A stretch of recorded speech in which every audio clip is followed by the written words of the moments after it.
नमस्कार मित्रांनो, आपल्या सगळ्यांचं स्वागत आहे आमच्या शेती एक शेती या यूट्यूब चॅनलमध्ये. मित्रांनो, पीक विम्या संदर्भातला अतिशय आणि एक मोठं दिलासादायक अपडेट आजच्या व्हिडिओमध्ये आपण बघणार आहोत. परंतु त्या अगोदर जर आपण आमच्या चॅनलवरती नवीन असाल तर प्लीज चॅनलला एक सबस्क्राईब नक्की करा, बेल आयकॉनला क्लिक करायला विसरू नका आणि व्हिडिओ आवडला असेल तर व्हिडिओला शेअर करायला विसरू नका. मित्रांनो, गेल्या अनेक दिवसांपासून महाराष्ट्रातील शेतकरी राज्य सरकारकडून त्यांच्या योग्य पीक विम्याची वाट पाहत होता. त्यांची प्रतीक्षा अखेर संपू शकते, कारण सरकारने आता प्रलंबित रक्कम जारी करण्यासाठी ठोस पावले सुद्धा उचललेली आहेत. दुष्काळ, पूर, कीड आक्रमणाने इत्यादी नैसर्गिक आपत्तीमुळे ज्या शेतकऱ्यांच्या पिकांचे नुकसान झाले आहे अशा शेतकऱ्यांना पीक विमा योजना आर्थिक दिलासा देते. तथापि वितरण प्रक्रिया जी काही आहे तर ती थोडी काही कारणास्तव अडखळली होती, ज्यामुळे अनेक शेतकरी विमा हप्ता भरूनही अडचणीत आलेले होते. ताज्या अहवालानुसार महाराष्ट्र सरकारने पीक विमा कंपन्यांना पीक विम्याची जी काही रक्कम आहे तर ती जमा करण्याचे, म्हणजे शेतकऱ्यांच्या खात्यात जमा करण्याचे किंवा शेतकऱ्यांना वितरित करण्याचे निर्देश या ठिकाणी दिलेले होते. आणि या निर्णयामुळे नाशिक, अहमदनगर, धुळे, बीड, परभणी, हिंगोली, नांदेड, सातारा, सांगली, सोलापूर, उस्मानाबाद, जालना आणि इतरांसह राज्यातील सुमारे 40 महसुली विभागातील शेतकऱ्यांचा फायदा होण्याची अपेक्षा या ठिकाणी आहे.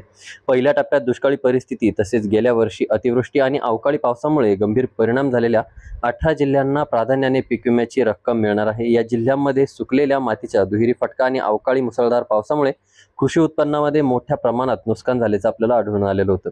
सरकारने यापूर्वी संबंधित विमा कंपन्यांना जिल्हानिहाय वाटप जाहीर केले आहे. संप्रेषणानुसार खरीप, पावसाळी आणि रब्बी हिवाळी या दोन्ही पीक चक्रांसाठी वितरण मार्चच्या पहिल्या आठवड्यात सुरू होईल अशी अपेक्षा होती.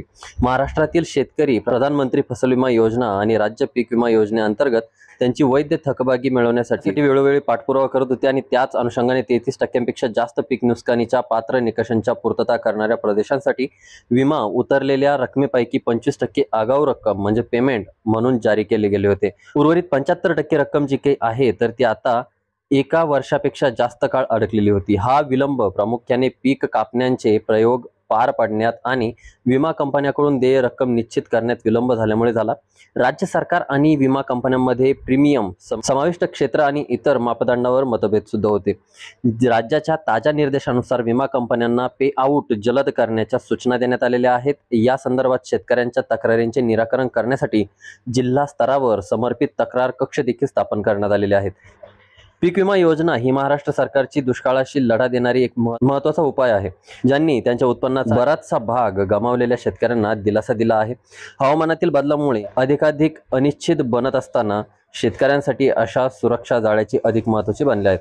अनेक शेतकरी गटांनी तात्काळ वितरणाची मागणी करत निषेध आणि मोहिमा सुरू केल्या होत्या, कारण विलंबामुळे लागोपाठ वर्षाच्या उपसमान कापणीमुळे होणारे आर्थिक संकट आणखी वाढले होते.